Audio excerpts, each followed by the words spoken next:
am mbégte ñëw fii ci suba teel gi parce que jàng naa fi lu bëri ndaxte gis naa fi aussi lu bëri dama leen a recevoir semaine dernière ñu wax ma jafe-jafe yi ñuy dund yu bëree bëri bi ma leen recevoir ñoom it ñu invité ma ñëw gisal sama bopp ma ñëw dund ak ñoom jafe-jafe yi nga xamante ni moom la ñuy am conditions yi nga xamante ni ñoom lañ liggéey bi ma ñëwee aussi gis naa ko bu baax a baax ma gis fi ñetti mbir bi ci jiitu mooy secteur bu am solo la boo xamante ni ñi ciy liggéey macha allah takku na benn camion rek da ngay gis lu mat 20 fukki nit nekk ci borom camion bi kon mën nga ni day utiliser lu mu néew 20 fukk ba 20 fukk ak juróom yoo xamante ni ñi ngi liggéey ci camion ci benn camion rek kon nga xam ni kon secteur la boo xamante ni dafay créer emploi dafay joxe liggéey te loolu nag la réew mi soxla mooy ndaw ñi amul lu ñu def te am bëgg lu ñu def ñu mën leen a jàppale ñu am xëy kon secteur la buy créer am xëy mais ci secteur bi ma gis ci jigéen ñi niñ ci takkoo ni ñu taxawee jigéen bu bàyyi këram 5 heures du matin 4 heures du matin 5 heures du matin 6 heures du matin ñëw yor camion donc ñëw di employé ay nit ñëw donc presque mën nga ne nekk chef d'entreprise am na ci ñenn ñoo xamante ni ubbi nañ seen i poissonnerie et vraiment loolu lu ma touché la ci boppam parce que ngay xool heure bi ma fi ñëw ci fajar gi ak ñu ci bëri peut-être ñu ngi jógee ci benn quartier populaire risques yi ñuy jël ñu ci bëri aussi xam nga am na ci ñoo amuñu oto donc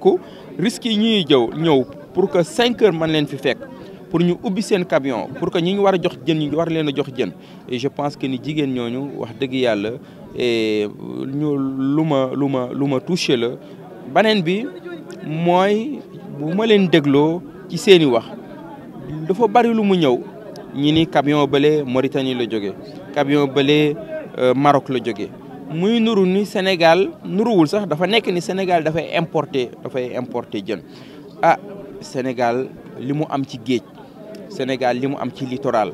Sénégal li mu am ci napp nga xam ni lu toll 500 000 familles ëpp 500 000 ay familles yoo xamante ni ñoom seen tool mooy géej ndax géej ci la ñuy dundale seen i njaboot ci la ñuy am koom mu ñu dundee jàpp naa ni loolu jot na état Sénégal engagé une réflexion stratégique boo xamante ni suñu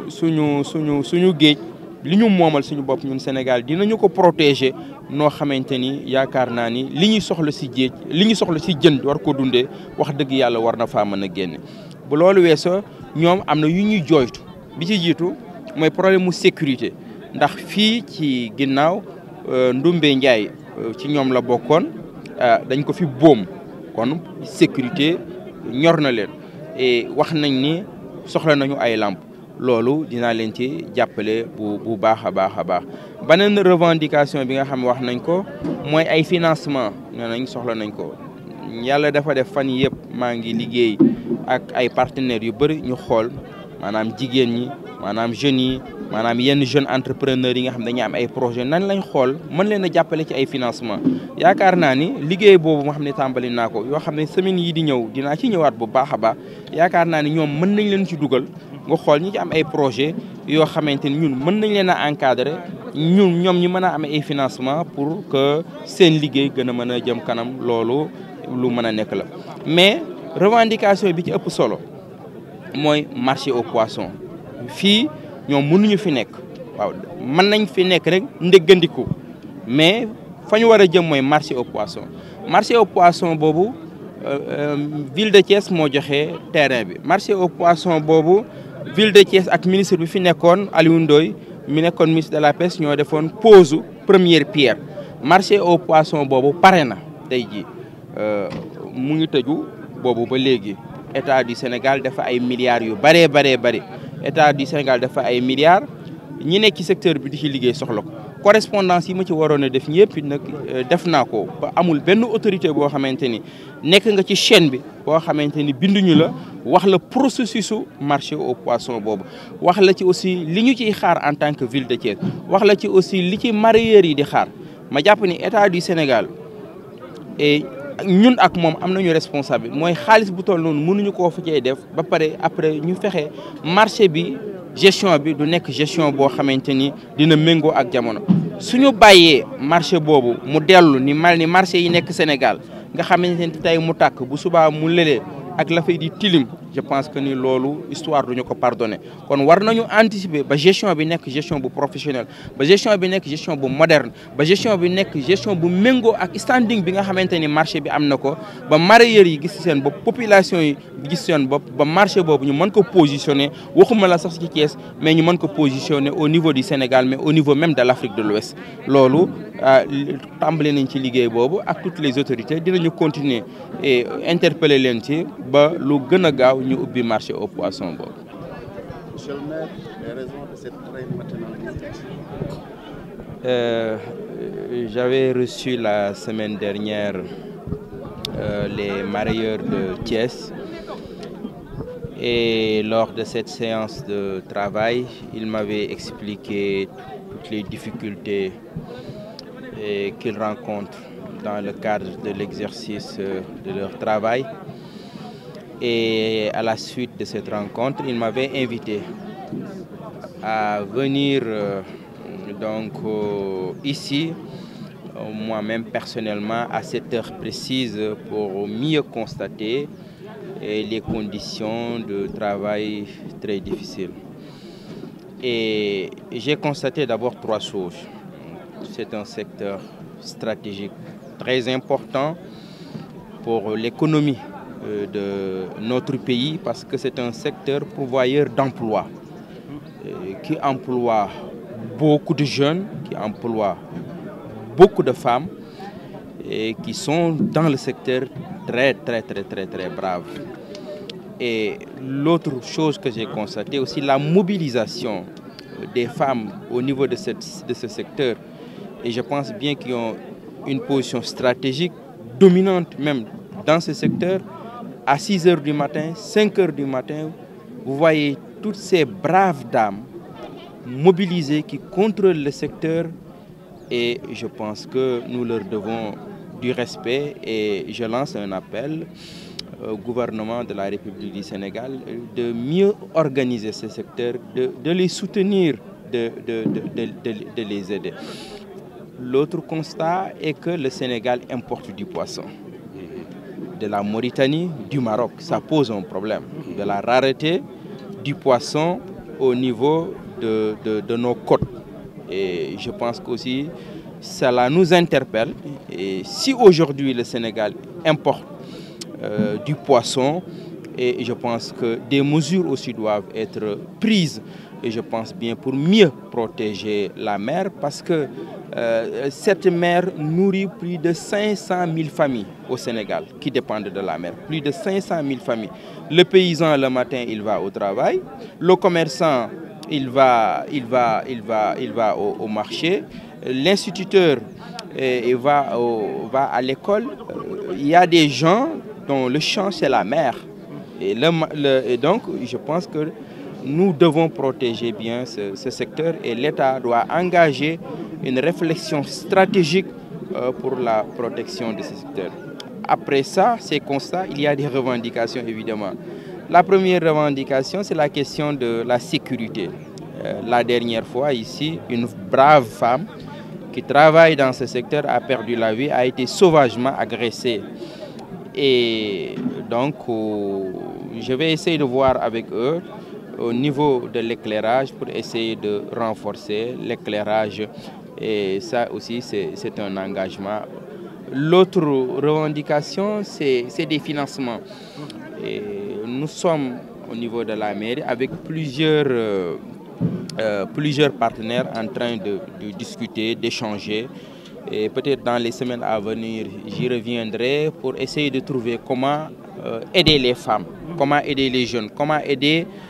ceux qui sont porteurs de projets. Et je pense que dans cette stratégie développée de financement, je pense que c'est un secteur important et qui pourra y trouver sa place. Mais la revendication mère, c'est l'ouverture du marché aux poissons. Ce marché aux poissons, je rappelle, c'est la ville de Thiès qui a donné le terrain. Je rappelle, c'est la ville de Thiès avec le ministre évidemment, Aliou Ndoye. Et donc, nous avons posé donc nous avons fait la pose donc de première pierre à ce niveau. J'ai écrit toutes les correspondances à toutes les autorités pour interpeller ces autorités-là et sur l'ouverture et sur la gestion donc du marché aux poissons. J'ose espérer que dans les prochaines semaines, les autorités répondront parce qu'aujourd'hui, l'État a investi des milliards sur ce marché et je pense que ce marché doit être ouvert. Mais oui, ce marché doit être ouvert, mais ça ne suffit pas. Il faut une gestion moderne, il faut une gestion efficace parce que sinon, ce marché-là pourra donc retourner donc en arrière et avoir une gestion calamiteuse comme aujourd'hui la gestion de la plupart de nos marchés au Sénégal. Donc je pense que nous devons avoir une position très stratégique dans la gestion de ce marché-là pour que ce marché-là puisse continuer de garder son standing.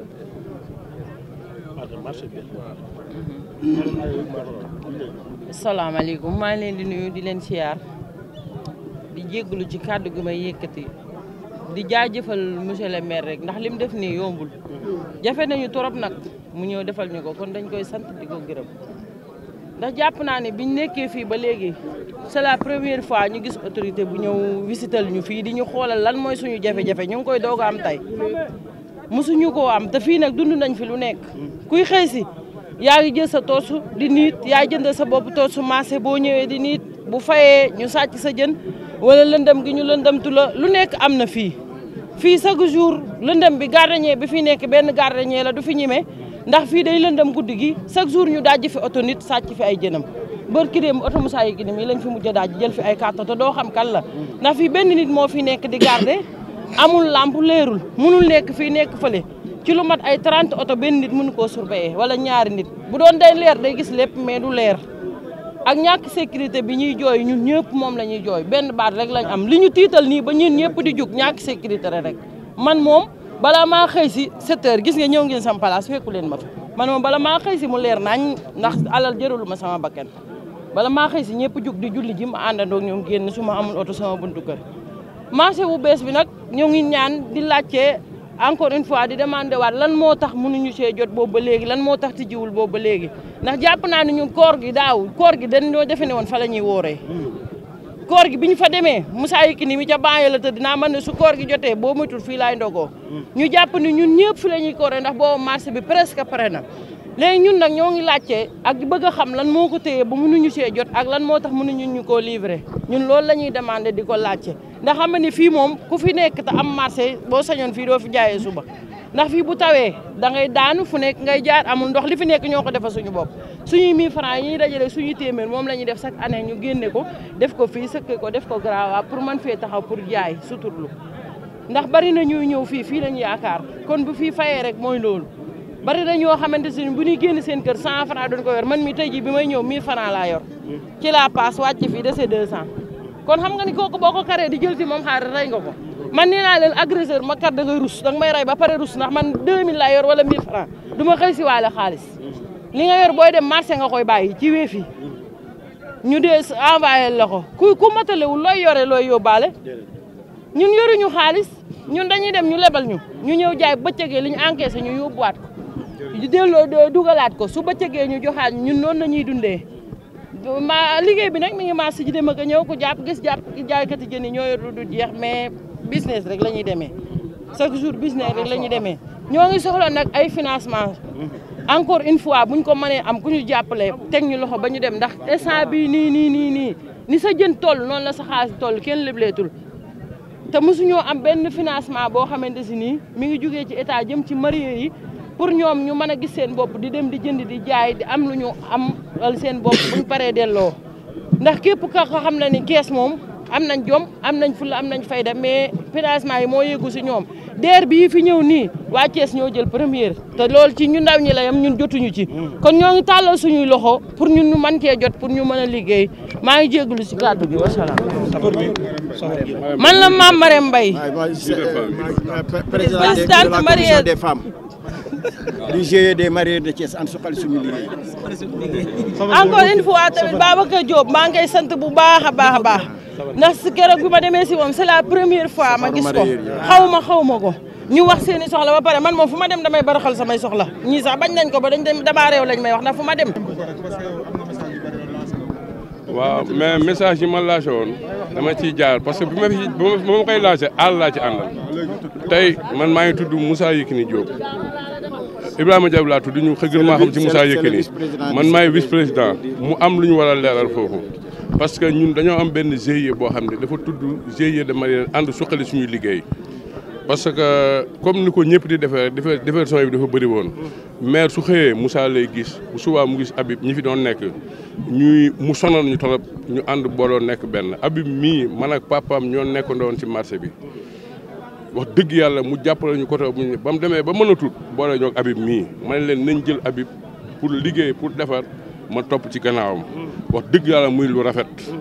beneen bi ci des dañuy nuyu suñu maire di ko dalal di wax ni rek comme li ñu doon wax sànq àll lañ doon waxee parce que dañoo am loo xam ni mosuñu koo am te ku am loo xam ni mosoo koo am di nga def loo xam ni mosoo koo def waaw di nga def loo xam ni mosoo koo def Babacar Diop dañoo fekk ci situation boo xam ni wax dëgg yàlla bu métti la comme ni ñu koy waxee ñu nekk ay responsable lu nekk doomu dëkk bi di contribuer ci dëkk bi lépp lu dëkk bi di def ñu jël suñu alal def ci man mii di wax ni maire bi yàgg naa jël sama doole def fa ngir dëkk bi kon loolu su fekkente ni yëguñu ko woon tey ñu dem ba ñu am maire boo xam ne da koo yëg dañ koy sant di ko gërëm man maa ngi dëkk sa kër Issa mais tey jii boo déparé balaa bi bu njëkkoon boo jaaree biir balaa bi dañ lay agressé léegi boo ko jaayee leer na naññi kër Issa leer na naññi toujours ñuy toog nag di wax ni Babacar Diop mi ngi defar dëkk bi lii moo taxoon ñu koy wax ku ne xam na ni zone bii du zone am fii ci maire du Nord la bokk mais mosuñu ñu fay fekk ñun moom mosuñu fa fekk tey moom mu nekk en tant que maire de la ville bu départ ñëw fekk ñu fii ñun loolu duñ ko mën a expliquer quoi ko mbégte biñ ci am di wax ni ay caaxaan baaxul dëkk bi suñ ko bëggee defar dañuy seet ñi nga xam ne dañoo bëgg a defar dëkk bi ñu ànd ak ñoom defar dëkk bi te kenn jiituwu ci monsieur le maire Babacar Diop parce que ñun am nañ marché bu gars yi wax ci marché bi rek mais marché bi ni mu toll tey jii Babacar Diop mi luñ ci soxla rek moo ñu ko waroon a wax parce que mooy maire de la ville de Thiès te mat ko sëkk toog place mais tey jii ñun bu ñu amee lu ñuy laaj ak duñ bëgg ci marché bi moom duñu ko wax te loolu teguwut ci yoon beneen bi ci des mooy ñun dañ fee nekkoon bëggoon changement jàpp ci loolu nag moom mii xam na ci dara parce que bi ñuy campagne bi Diomaye di ñëw fii 6 heures du matin maa ngi moom ñoo jille ma yor sama oto bopp di def ay sama kenn jàppale wu ma Birame Souleye ñoroon yendu kenn mësu ñoo fekk fii moom mu ñëw fekk ñu fii ñuy dund coono yoo xam ne moo taxoon ñu bëgg changement parce que jën wi li ma leen ko wax dañ koy importer muy jógee Maroc di jógee Mauritanie di ñëw coono bi ñu ci doon am bu njëkk ba tax ñu bëgg changement tey bu ko raw lañ ciy am parce que waxuma la jën yi jógee Mauritanie mais ndar gi donc boo masaana yebal sa oto mu dem fa 20 000 ngay jox chauffeur bi mu dem ci ay caaxaan tey jii ñu koy jooy tey jii boo joxewu 30 000 oto bi du dem te lépp ci ay caaxaan lay dem kon donc changement bi nga xam ni bëgg nañ ko ñun jaaykat yi ak mi ñu doon xeex wax dëgg yàlla gisaguñu ko te bëgg nañ koo gis nag ñun nag du ñu jaay kenn kii nga xam ni daal gis nañ ko mu nekk suñu wet nekk doomu daara nee naa leen bu doon taw fii dafay nekk ak ñun parce que doomu daara la suñu kilifa yar ko muy Baye Galaay xam nga doomu daara la suñu kilifa yar ko kon bu doon taw sax moom day nekk ak ñun fii kon ñun moom lañ gis kon ñu ngi ci gànnaawam vraiment mu defoon ñu nag loo xam ne dafa am solo parce que ñun bi ñu ko rencontré wax ko suñuy bëgg-bëgg dafa jël secrétaire am boole ko suñu secrétaire ni ñoom ñaar nañu waxtaan liggéey te defe naa ñoom gisante nañ ay yoon secrétaire na ci ñëwaat ñi gisante nañ ay yoon kon donc Babacar Diop li Olof Ndiaye di wax nii lu duuf si nag yëpp xajul ci cindi liñ la bëgg a wax yëpp xajul fii mais vraiment ñu ngi lay wax daal doomu Thiès nga ñun ay doomu Thiès nañ gis ngeen ni nga def dëkk bi bëkki démb bi ñu dajee billaahi du ma tirise naa la am na ay waa Diourbel yoo xam ne dañoo yor usine fay 50 dañ ma dañoo bëgg a rencontrer maire bi parce que ñoom suñu duggee Thiès rek dañuy kontaan parce que ni maire bi def te gisuñu la ci dara bëgguñu la gis ci dara du dul ni nga def dëkk bi kon donc sëgam jàmbur yaa koy wax di ko kii assurément ñun waa dëkk bi ñu ngi li ñu defal gis nañ ko wax dëgg yàlla foofu la te ñu ngi sa gannaaw. Je suis le secrétaire général du GIE des mariés de Thiès ànd suqali suñu liggéey cette corporation qui regroupe tous les marieurs au niveau du département de Thiès. Habib Anne est le président, Moussa Yekini c'est le secrétaire, c'est le vice-président. Donc c'est dans ce cadre que nous avions demandé une rencontre avec M. le maire et qui nous l'a accordé. Et vraiment, nous le remercions de l'opportunité qu'il nous a offert aujourd'hui de se lever vraiment tôt à 5 h du matin pour venir s'enquérir de l'état de l'état dans lequel nous travaillons, de nos difficultés, mais aussi en vue de nous offrir une collaboration entre la mairie et le GIE des marieurs de Thiès. Nous revenons aussi sur la demande des marieurs qui est l'ouverture imminente du marché central aux poissons de Thiès. Monsieur le maire était là-bas à la cérémonie de pose des premières pierres et nous exhortons vivement les autorités pour qu'ils puissent, notre ministre de tutelle, pour qu'ils puissent mettre cet outil moderne à notre disposition parce que vous voyez tous les difficultés dans lesquelles nous vivons ici. Donc, encore une fois, nous remercions Monsieur le maire. Nous remercions nos braves femmes qui se lèvent tôt le matin, à 5 h du matin, bravant toutes les difficultés pour venir s'approvisionner et en même temps aider leur famille. Vous avez vu les véhicules, le secteur de la pêche, du mariage à Thiès, emploie pratiquement plus de 1000 personnes. C'est un secteur de développement. Donc vous voyez, tous les gens ici au niveau du marché travaillent dans ce secteur. Donc nous exhortons les autorités, en première, Monsieur le maire,